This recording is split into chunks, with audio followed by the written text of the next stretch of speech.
few weeks ago, Chris and I took a little trip up to Casper, Wyoming. We had been on the annual Dying to Tell You retreat and realized that Deanna really was just a few hours away. What a shame it would be if we didn't get to meet Deanna in person. So I coordinated with her and we went up to meet her. While we were there, we talked about her experience with hospice, and Deanna wanted to record an update episode to talk about her experience, and especially share her family's experience with hospice. What she didn't know is that we were also planning a surprise for her. So please enjoy this update from Deanna and be sure to stay around for her surprise. All right, well, welcome to Dying to Tell You. Welcome back, Deanna. Thank you so much for joining us. We're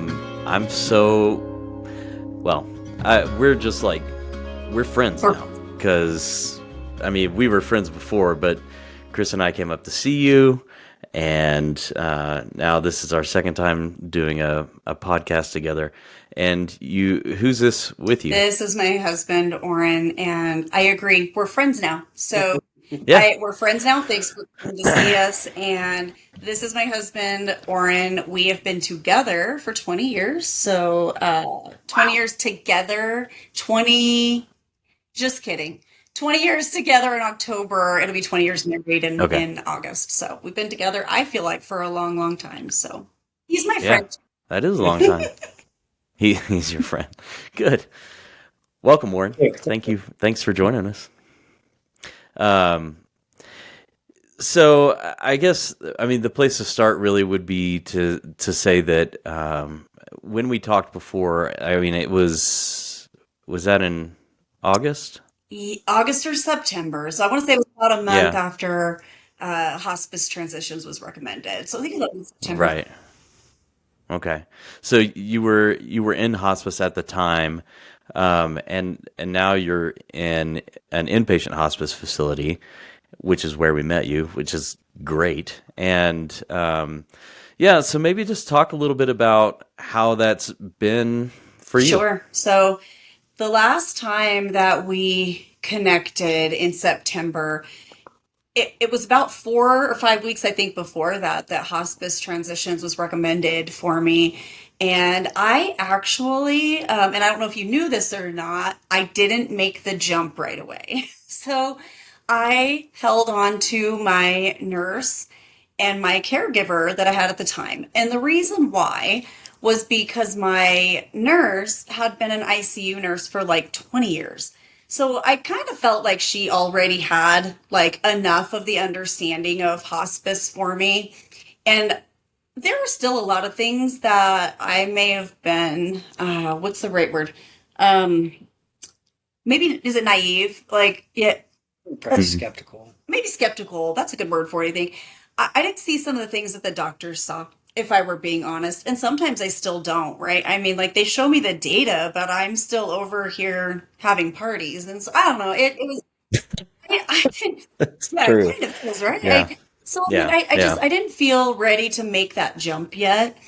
However, they told me, this, looking at the data, you may only have 6 months left. And although I didn't make like the official move to an actual hospice agency, I was in the mindset of it, this really could be 6 months or less, right? And I remember telling you, or maybe you said it to me, I don't remember which way that went, but it was like, if you're still alive in 6 months, let's talk about it, right? So here I am, a lot of months later, and I'm still here.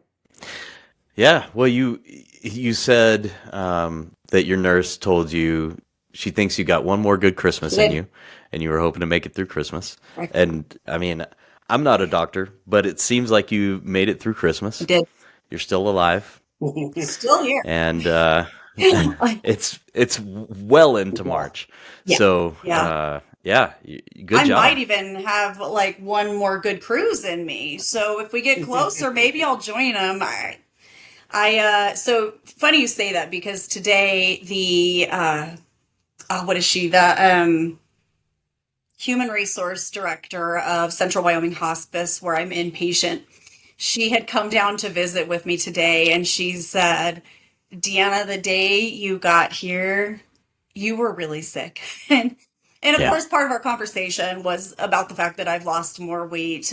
These are all part of the dying things that I've kind of learned to not be scared of anymore. I do the best I can to eat. I drink a shake every day and I try to stay hydrated. And if I die, I die, but at least I tried, right?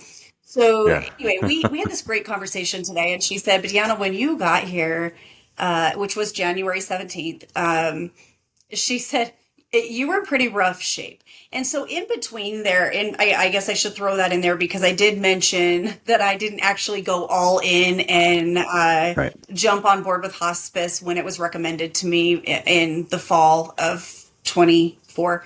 I did end up finally making that jump around the middle of November. So there were some changes and some things that I saw around the middle of November that caused me to go ahead and make that jump.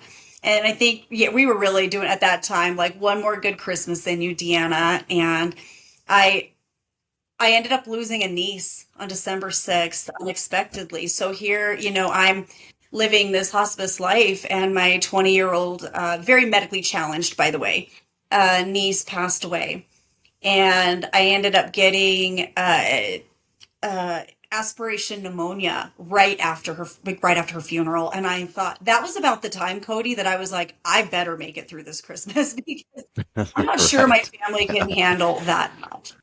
I was kind of in between, and then I ended up with kind of a multitude of infections between the pneumonia and a sinus infection, a UTI, thrush twice. And so at this point is when I was checking in here at inpatient hospice, and that is when I landed here January 17th. But I'm still going.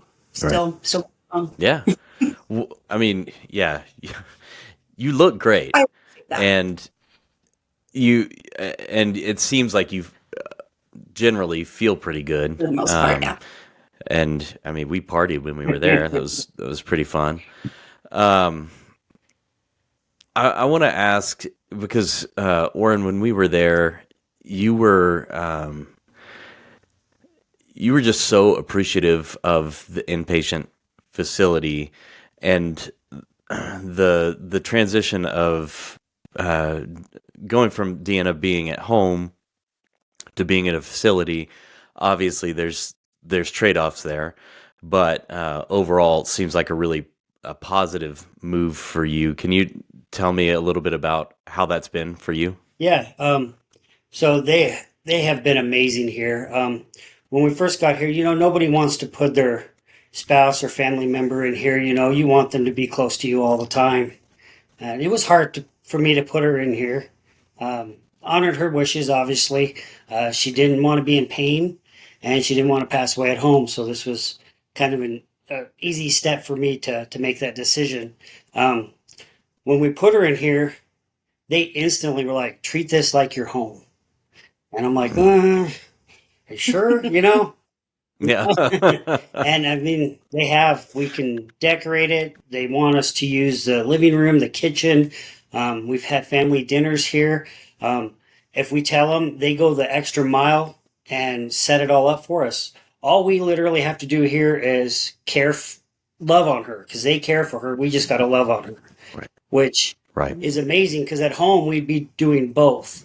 And we all knew that as she was progressing, we weren't able to take care of her. We will always be able to love on her, but it was out of our hands to take care of her.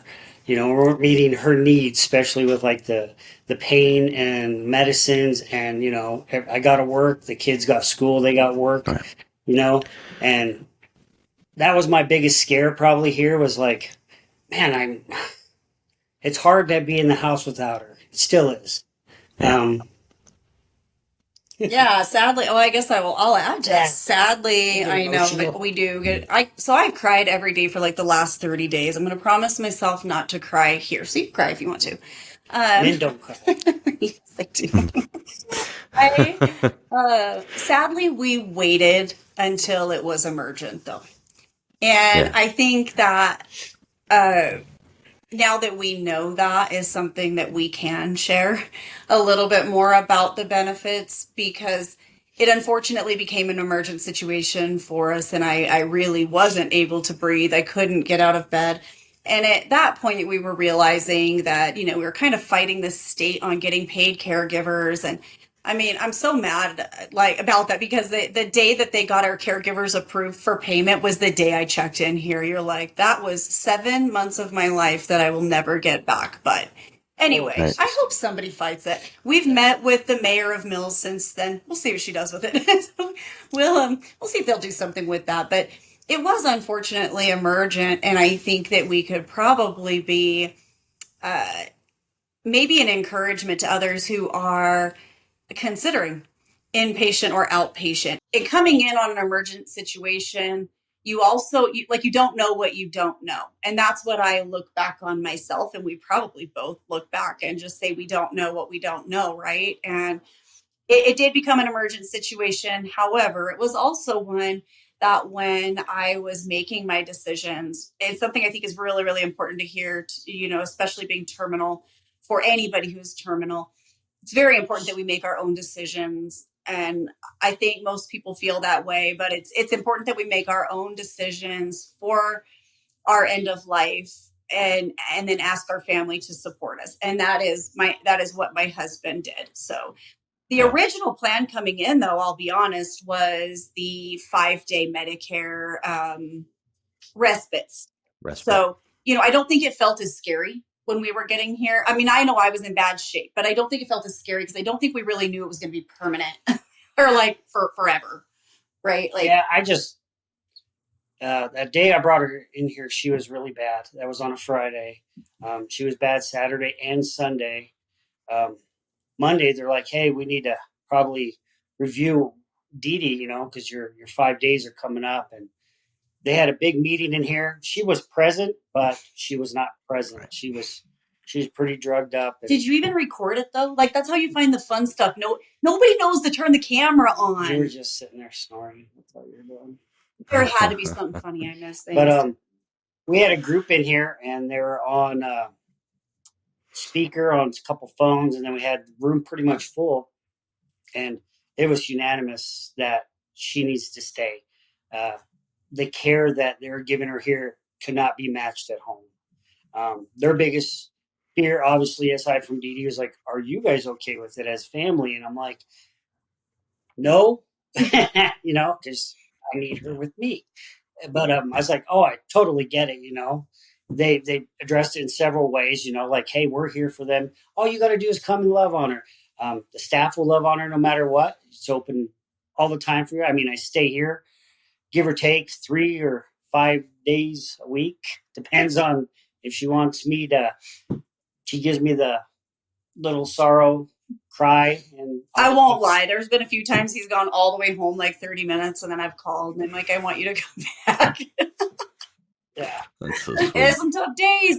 And actually, so I'm going to backtrack real fast because I forgot to say it. But, with how important it is to make our own decisions. And in the very beginning, when I was first diagnosed, this was one of the decisions that I had made.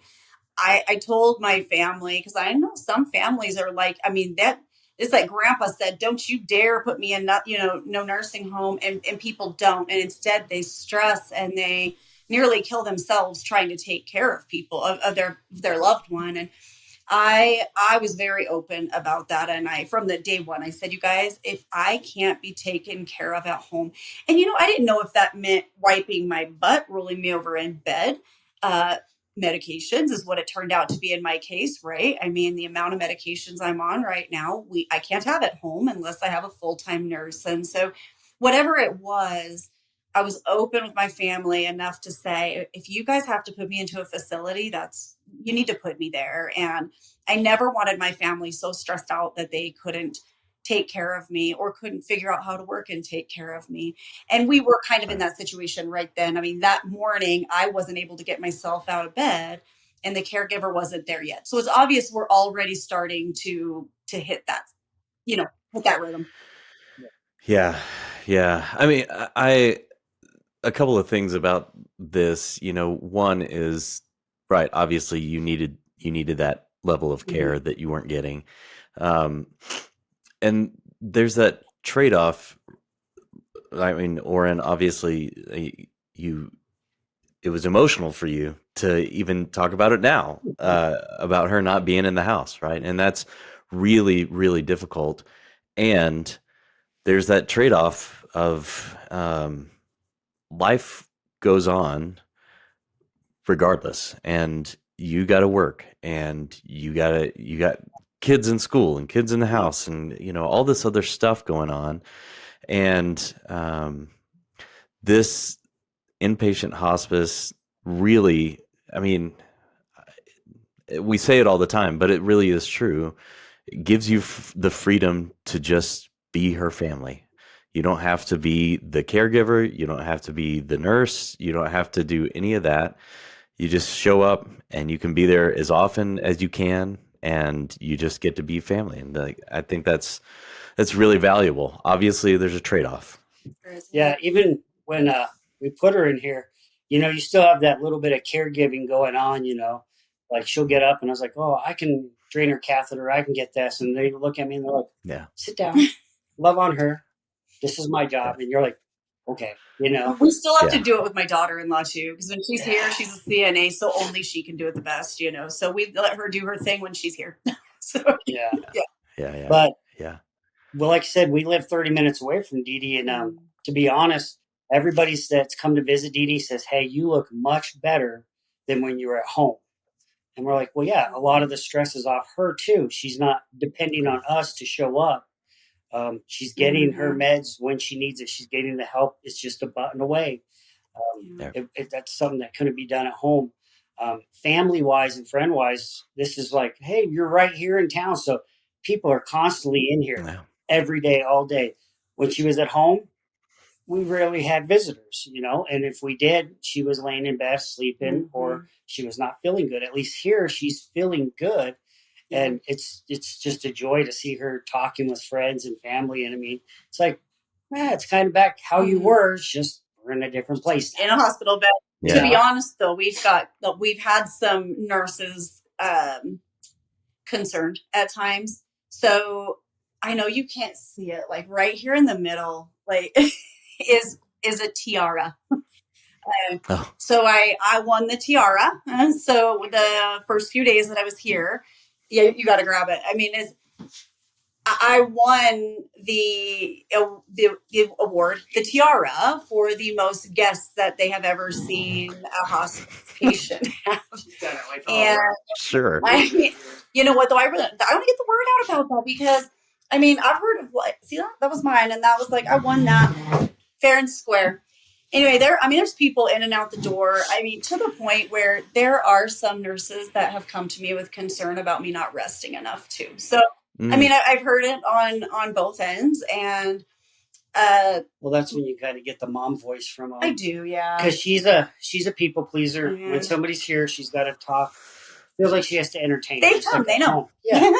And some of these nurses, they'll catch me in the hallway and they're like, "Okay, she's got a full house. She needs rest." And I'm like, I'm not going to tell her because she'll yell at me. And they're like, "Be the bad guy," and they'll let her know, "Hey, it's you need to rest." Yeah. Now, Oren stops every day. So I see my husband every day and I see my mom every day. And so my mom is either here at lunch or she's here right after work. So I see her for about an hour a day. Oren generally is after work. So if he can't stay, he's here for about 2 hours and then he goes. If he's staying, he's already brought his things.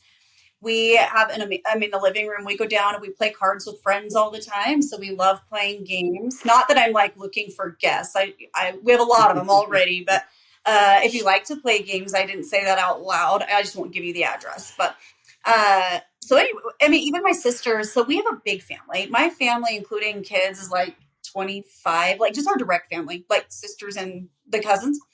So it's a pretty big family, and we had done my oldest daughter's birthday down there, and they set up the tables for us. And I would say prior to me coming in here, my mom would cook dinner probably at least every other week, twice a month, that she invited everybody over for dinner. There's 4 of us. And so a couple weeks into that, my sister April said, well, we could do the same thing. Why don't we just do it over there? And we've had staff come to us and say, thank you so much for using the spaces, because they believe that by us using the spaces, is helping others, other patients and their families that are coming in and out to kind of see the purpose of these spaces. And I find it kind of sad. They told me like not very many people have guests like we do. So it made me sad. But at the same time, I was like, well, maybe those guests get a lot of rest and I don't. So I don't know. I'm not sure. I'm not sure. But, it's kind of cool that my family was able to see that too and say, well, this doesn't mean that because Dee Dee's in hospice that she doesn't get to come to dinner. This means that we can actually all just go over there and have dinner there. So it worked out Yeah. great. Yeah. It is really cool. Yeah, It's a cool They place. let us do Um, everything because, like, we've tried to get Dee Dee out a couple times. We've tried to put her in the transport van and take her to a couple areas, and it never works out very well.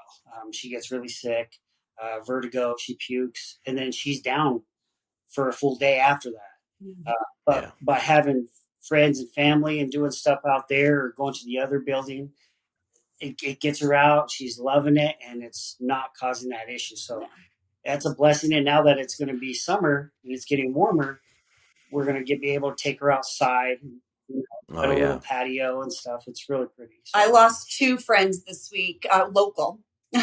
One who made it 2 days in this same hospice, and the other one that let us borrow the wheelchair van. Both of them were gone within 24 hours.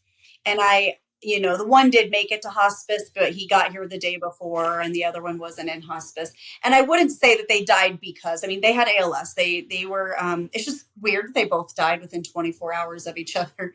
And I'm over here thinking I've beat the odds. Like, I can't even tell you how many times. And I'm looking forward to nice days. So it's like, Right. I might get to see the sunshine. So Oh, I hope so. It was really nice here today. Was it nice there? it's about 63, 64 degrees today, but tomorrow's supposed to be 74, which is what Yeah. they got today, huh? Yeah. It was quite warm. Deanna, I'm wondering, you said before that you didn't want to die at home. Was that because of the caregiving piece, or was that something else? If I had to put it into simple terms, he holds grudges. And I'll say it just in case it's on audio instead of video. My husband holds grudges, and I already know that. First of all, I've told him, do not sell this house. It goes into our investment portfolio. Like, we will never see, we're never going to see 1.9% again. So you see, like, I'm terminal, but I'm still like half in the world over here, right? I'm like, don't you dare sell this house. Like, right. It's, if nothing else, it's a great little rental or whatever. Anyway, so I'm like, don't you dare sell this house. If I die in that house, he's going to do just that. So that's probably in simple terms. I think so. When you're terminal, that is a decision that a lot of people, that everybody has to make. And isn't it interesting, or I don't know if you hear this, do you hear more often people want to die at home? Like, is that something that you hear? I feel like it's what I hear. Or is it half and half? Yeah, I think it's maybe not half and half, but I think that's kind of the narrative, is that people want to die at home. But there are a lot of people who say, I don't want my home to be the place that I died, because they got to live there, and I get that. Yeah, I was able to really think through that, and I think it can be really hard when you're making decisions for yourself. You have to make decisions for yourself, but sometimes we need to make those decisions by thinking about others. And I think, it can be hard to do, because we do want to be comfortable, right? And all I know up to this point is that my home is comfortable. And, if you haven't had this experience in an in-home hospice, or, you don't know really any different. And so all you know is home is comfort. And home is comfort for you. But like you just said, those that live in that home, that's their last memory of you. And so that was how I thought through it. And I said, well, I don't want to die at home. I don't want this to be, I still have teenage kids too, but I think, even adults are going to struggle just as much, right? It doesn't matter that I still have teenage kids. It doesn't matter how old they are. This is the last place you were. Now, was there a promise for us? There really wasn't. Like, I mean, before I made this decision, or he made this decision for me to stay inpatient, I mean, I guess there was always kind of this. I mean, I know I had told the nurses, like, I don't want to die at home. So can you let me know when I appear to be about 2 to 4 weeks out, So it's hard to know exactly when you go in as well. And, so of course, then there was like no in between and it became emergent, right? And so, I mean, in a weird way, I'm thankful for the emergent situation because it told me when it was time. And, then the other part is, being here.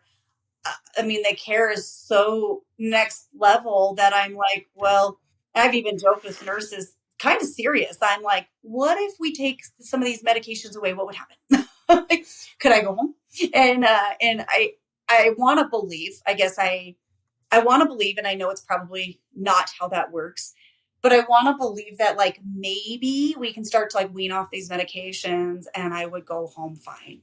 And I've done enough research to know at this point, Deanna, do not do that. You are nice and comfortable. Don't do anything. Right. But there's always that thought in the back of your head now that it's been this long. You're like, oh, shoot. Well, I didn't die that week. Should we work on going back home? And they've told me, thankfully, they've educated me here. And they've told me they got one guy down the hall. I mean, I'm kind of sometimes like, should I just get in my wheelchair and go meet people? Like, I'm in the, what do they call it? Where people are going to be here for a minute. The long haulers. That's not the real name, but I can't remember. So I think, well, shoot, am I taking up a bed that somebody else could use?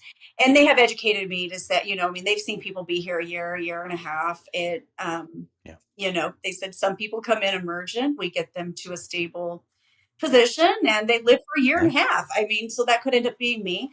Or the tables could completely turn next week. We don't know, so it's hard to say. So I just have to work on being comfortable here, and I am comfortable. Well, so that's and it's not like a prison. They've told us, hey, you guys can do 48-hour passes. Once you can make it out around town, most definitely I want to take her home for a few days. But I don't want her to be miserable getting there, be miserable the whole time, come back here and be real bad and have to recatch her up on everything. I don't want that. I want her to go home and enjoy it. Yeah. Yeah, of course. Deanna, Chris and I were talking about this story that you told when we were there, about a trip out with a friend of yours to Hobby Lobby and how emotional that trip was for you. Could you tell that story a little bit? Yeah, I've actually shared it a couple more times, so maybe I won't bawl like a baby. So prior to going into hospice, my caregiver and I had a routine. I mean, and I think we spent about 12 to 15 hours a week between physical therapy, occupational therapy, and speech therapy. And so her and I not only have been best friends for 17 years, she was my main caregiver. So if she's been my best friend for 17 years, we have a lot of fun together, even if it's to therapies, right? So, we had this routine Monday, Wednesday, and Friday, and we would stop at the coffee shop. We'd get our coffee. We'd head out for therapy. We would have lunch. So, I wasn't eating very well. I think my calories really dropped around August. And so she always felt that if we went out to eat, that I would at least eat something. It was, her way of knowing I would put something in my stomach. And, every Friday, we would finish up therapies, finish up lunch, and then we would make our way to Hobby Lobby and then Sam's Club, Walmart. Now, sometimes I was getting to the point where Sam's Club and Walmart I couldn't do. I was kind of getting nauseous at that point. So things were declining. But Hobby Lobby's kind of our thing. And even when I moved away for 8 years, we still talked on the phone every day. And usually we talked on the phone when she was walking through Hobby Lobby. So it's a big thing for us, right? And which is why it makes it so emotional for me. She picked me up on a Friday, and I had not been out of the hospice house at this point yet. And her and so my best friend, and we were meeting my hair lady, or I'm going to call her hairdresser. Why do I call? She's way too pretty for me to be like hair lady. She's my other friend. She's my other friend, Corey, who's an amazing hairdresser. Anyway, there you go. So she's way too pretty for me to do that.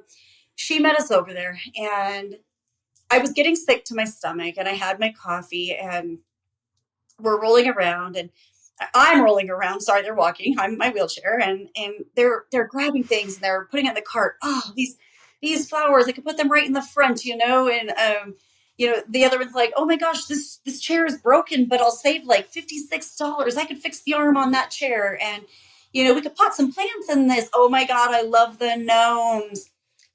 And I'm looking around, and I was trying not to cry. and I'm trying to cry today.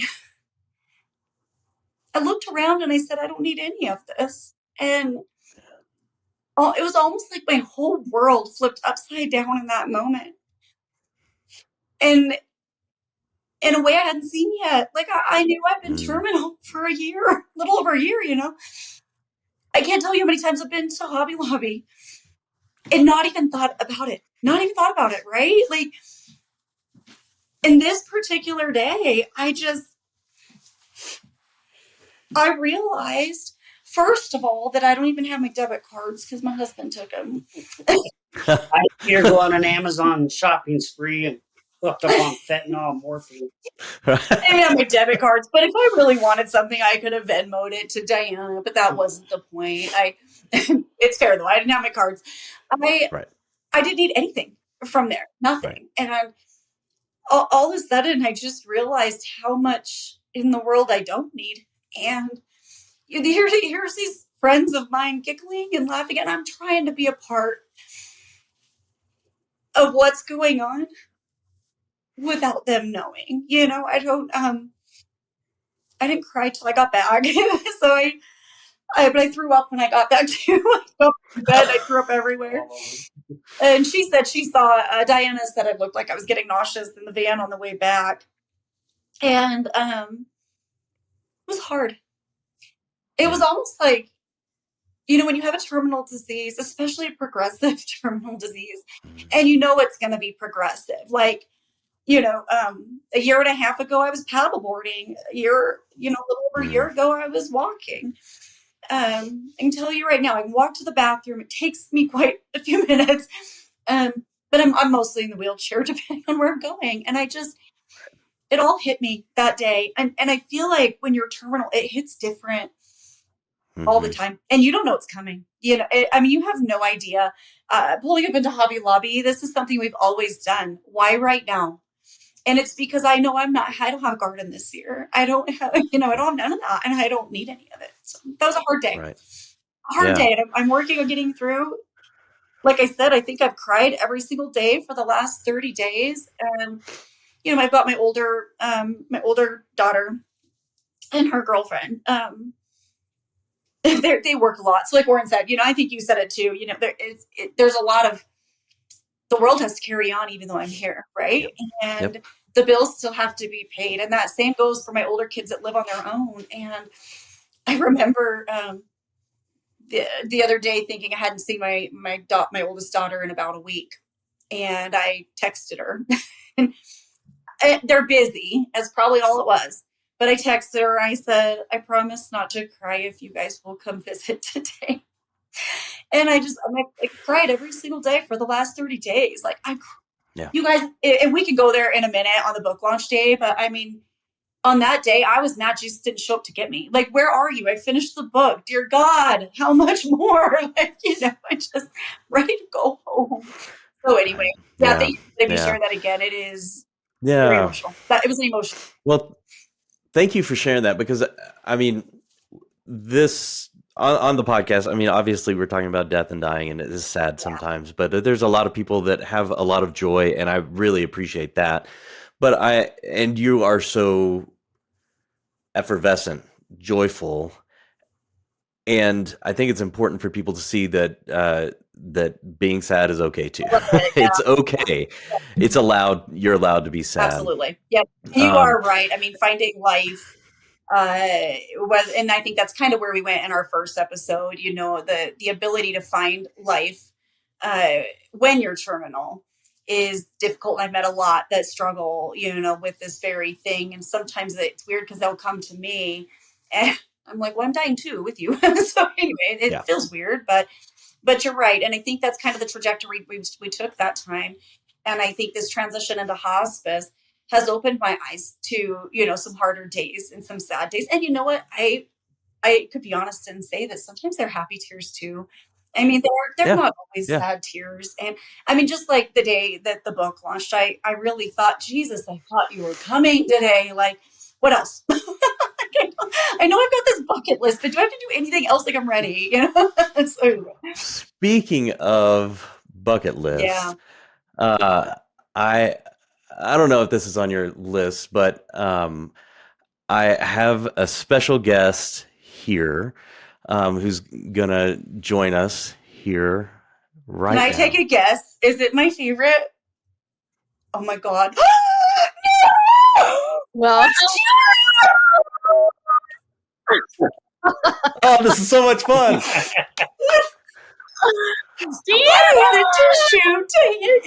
Oh. Am I saying your name right, Deanna? Yes. Yeah. You guys. She's my favorite. I know. You've said it so many times recently. I just wanted you to meet her. I thank you for that. You Yeah. are my favorite on TikTok. I feel like a little kid that's like on social media and has like her favorite like cartoon or something. And the other day I said I was going to order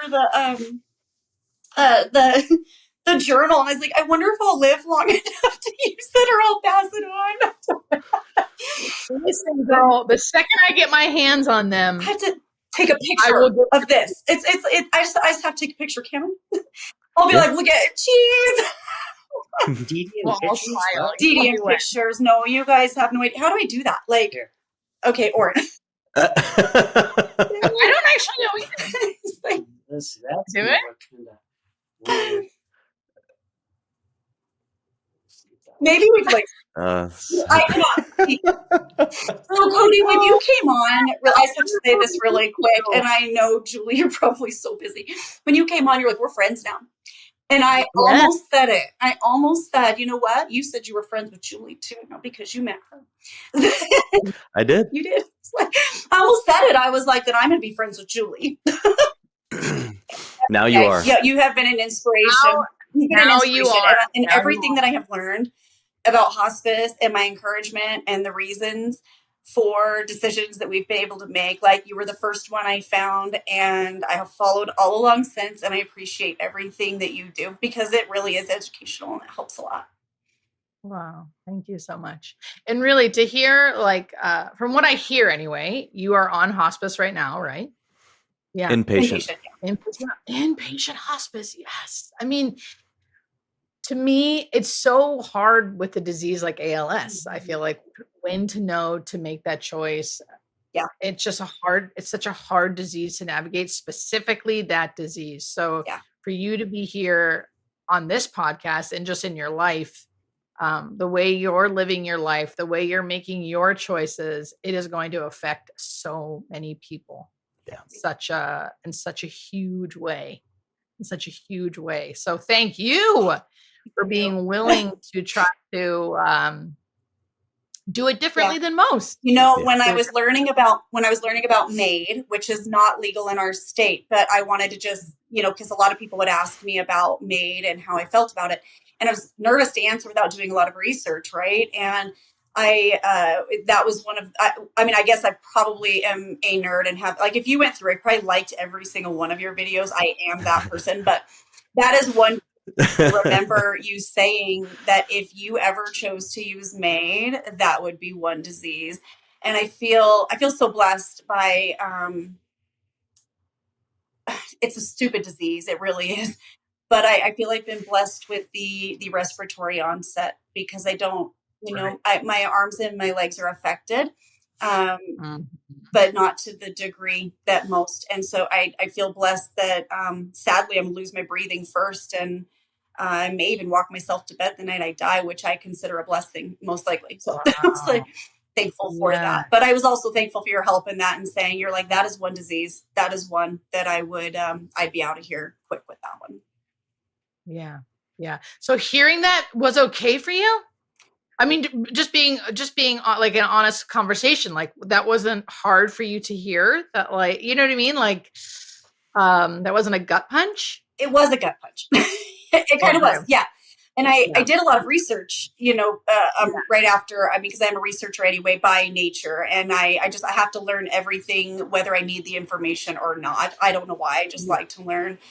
A lot of it's been a gut punch, to be honest. And there was always this, okay, but what if they're wrong? So maybe we shouldn't take this family vacation. And, and then I was like, wait, even if they were wrong, would I be mad that I took this vacation with my family? So there's a lot of processing that goes on behind that. And I think, the hardest part right now, a lot of those things are gut punches. I think everything about ALS can be a gut punch.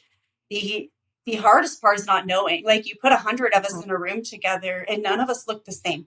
So we don't really know how to say, oh, you're here in the process, so it looks like I'll be there in about 2 months, And so you really do have to learn how to live life with this disease, or you will be miserable. There's no answers, right? There's no answers all along. There's no answers. I know. I really I make those kind of videos where I say, I think I would take the MAID medication if I got ALS or glioblastoma. Mm-hmm. But when I make those videos, I'm telling you, I think of people like you, people who will hear this, who have that disease. Yeah. And I still want to be transparent and open and honest, but I thought of people like you, will that be a gut punch? Will that be validating? This is fucking awful, Right. But we need the information. Cody knows I swear. Yeah, that's I actually I had a funny meme today about saying the F word too much. So it's all a big gut punch is what it is, and it is I can. So for you, on that end, you're absolutely beautiful, and you're walking into these homes, and I love those stories, and I love. I forget that is a gut punch for people. I was educating somebody the other day here on something. I don't remember what it was, but I pulled up one of your videos, of course, and it was about what it looked like, what the death rattle looked like, because we were talking about how the mouth may fall open. And I said, oh, Julie's got somebody that allowed her to use this video. Do you want to see it? And she goes, no. I was like, oh, so I think sometimes I'm such a learner. And I enjoy learning and understanding and even probably just conversating on those kinds of things that I forget not everybody can. And a really good friend of mine stopped by today, Kathy Holman, Prairie Wife in Heels on Facebook, but she had my book for me to sign and I signed it. And she said, I hope it's okay if I wait and read it when I'm ready. I didn't think about that. I said, she goes, I'm just going to enjoy you while you're here, and I'll read this when you're gone. I didn't even think about that. I really didn't. So, I think, like you said, you think about this being difficult for others, and I don't know that I did until today. So, thank you for all you do to think of others when you post. So, you have a book? Is that what I'm hearing? Yeah, I do. Yep, it just launched. Yeah. Embracing the end. Embracing the end. Yes, it's about learning how to discover purpose and peace while dying. As you reach the end of your life, actually, that's so funny. So I really do have the cognitive struggles. So I have all the excuses in the world right now, but I can't believe I did that. But I do know today we've sold 324 copies, so I'm pretty proud. Wow, I'm proud of myself. That's incredible. Yeah, that's incredible.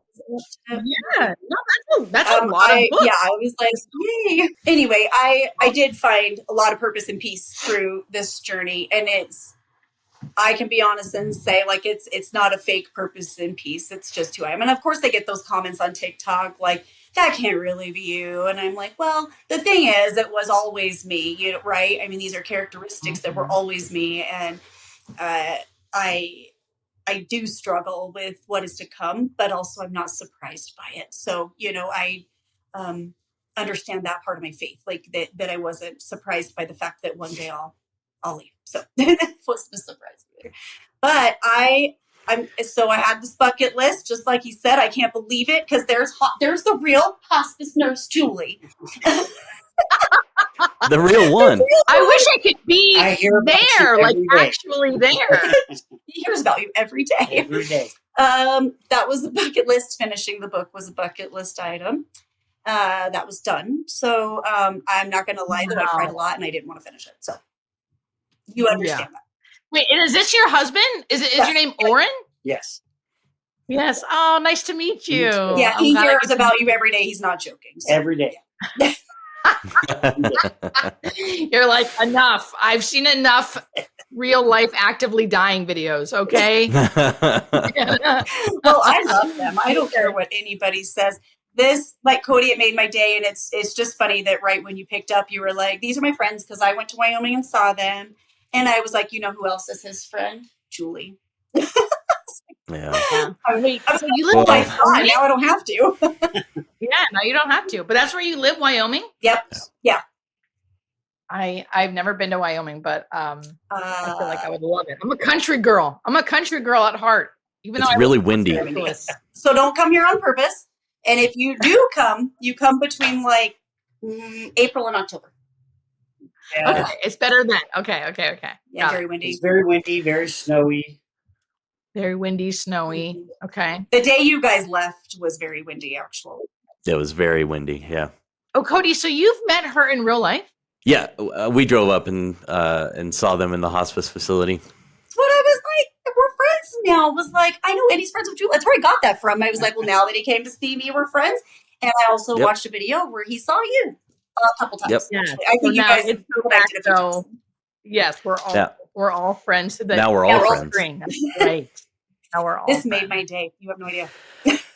Well, I know Julie's got to get going. Thank you so much for joining us. Thank you. You guys, thank you for getting this together, Cody. Yeah, absolutely. Thank you so much. And I actually think we're already friends on TikTok. So I don't know how that happened. But I think you are. I think I know what you're talking about. Have we? I think we're already friends on TikTok. Okay. I haven't messaged her, but I think she already hit that because it's like one where you like where you follow one and then they follow you back or something, and then you're considered friends. I think I know what you're talking about. I don't know TikTok. She set me up with one. I've yet to be on my own TikTok, so I don't even know what it is. Don't even do it. Don't do TikTok. It's too crazy. I had explained to Cody that this is my first time being on one of these thingies. You know, country boy at heart. I belong. Yeah, really. Yes, and as much as you need to go, the reason why, and actually I think you'll probably relate to this one as a hospice nurse. A lot of times I get the question, how is your husband and how are your kids? And I struggle with that because I want people to go and ask them how they're doing and not to ask me because I don't know. Yeah. Do you say that? I do actually. And especially publicly too. I mean, you get that question all the time in the comments. They're like, well, how are your husband? How's your husband doing? And how's your kids? And it's not that I can't kind of answer a little bit, but honestly, how they're really doing and how they're really faring, they need to ask them those questions, right? And same with me. I mean, my husband gets asked all the time, how's Dee? So, and I think it's the same thing. He'll answer the best he can, but really they need to come and ask me because I'm not lying when I say I have cried for the last 30 days, not 30 days straight. Just every single day for the last 30 days, I've shed some tears. So there is some realities to things that are hard. And so he doesn't always tell people that because usually he's gone and I'm crying in my hospital bed. So she'll text me at like 4 a.m. or call me. I'm okay. I'm like, did they give you your meds? Did they tuck you in? No. Yeah. Don't do that. Will you come back? Yeah. Will you come back? 4 a.m. You're probably like, okay. Well, you guys, thanks for being such a light such a light in like a hard place, but also knowing that you don't have to be that either. Yeah. No, you don't have to always be the light. You can just be honest. Yes, I love that. I love that phrase. Yes, people. And we can be honest and be the light at the same time, and we. Yes, that brings the light. Yes, that brings the light. At the same time, we can do that. Yeah, and it is definitely. I'm in some forums and I'm in some groups where it doesn't always look that way, and so it's. I would say it's hard because it's me, but I mean, you do see others really struggle with that. So I think that's a good word to spread right there. It's okay for us to be honest and be the light. And I'm going to write that down. Thank you, Julie. So nice meeting you. So nice. Thanks, Julie. You guys. Same. That was what you made me do. All right. Thank you. Thank you, guys. Bye, Julie. Take care. Bye. Bye. That was awesome. Thank you. All right. Oh my God. That makes my day. Like, if I see people, I don't be like, oh, I got to go get a picture with them. I'm just like, yep, we know Fran from wherever, walking around in Montauk. I don't ever do that, but that was different. That was different. I love her so much. Like, and she would have never known. She's liked some of my posts, but she doesn't know. You know what I mean? Yeah. And we're already friends on TikTok, but she doesn't really know who I am. I think it came up probably through using hospice words, and so I'm sure. Thank you for that. Thank you. How to say thank you, to be honest. That was, I love you, and we are friends, but that was extra special. Yeah, no, it was really cool. I'm so glad. I'm so glad she was able to do it. Me too. That was well. Yeah, I think we did it. We did it, and thank you. I think there would be one more thing that I want to add to inpatient, if I can, real quick. Oh, sure. Costs, to pay for. Costs. I wasn't sure I was saying that word right. I think it's a number one, and actually I hear a lot now that I've been talking about it. A lot of people assume that they can't afford hospice. And I know all hospices are different. Some are corporate owned and some are nonprofit. In our case, it's a nonprofit. But regardless, if you need inpatient care, make a trip over for a tour and ask what's available, because Oren made this decision after they told him this was $365 a day. And we do not have $365 a day. He took a leap of faith based on what he knew I wanted. And he met with a social worker here. And we did find out, because I have Medicaid, that Medicaid covered a little bit. And they were able to give us a pretty significant discount based on our income. So I say that to say, don't make the call on the fact that you can't afford it. Just make the trip down there. And when we have conversations with people and we ask questions and we don't assume, we may find out different. So I wanted to make sure I mentioned that, because I think that's probably the number one bust for a lot of people in making decisions like this. Yeah. Well, I mean, I think that's a good point, is that there's nothing to be afraid of about hospice. It doesn't make you die faster. And in fact, oftentimes people live longer because they're more comfortable. There's stats on that. There's stats on that. And I think I'm. Oh, yeah. Yeah. Ask.